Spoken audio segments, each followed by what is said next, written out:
हो जानू हो करे जाओ रतिया में निदिया ना लगे, करवट बदल बदल के देहिया चुभ चुभ गड़े लगे।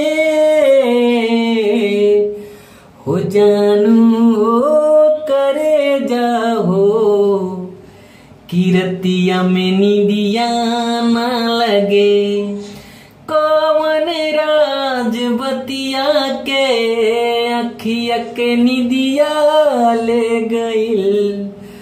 हो जानू हो करे जाओ रतिया में निदिया ना लगे, करवट बदल बदल के देहिया चुभ चुभ गड़े लगे।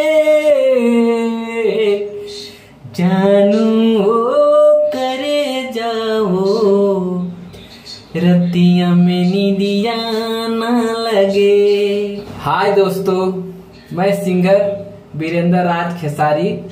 ये मेरा कंपोज किया गाना है दोस्तों।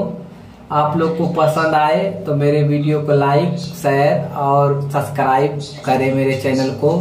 दोस्तों मैं एक छोटा कलाकार हूँ, जो मुझे सपोर्ट करने का कोशिश करें दोस्तों।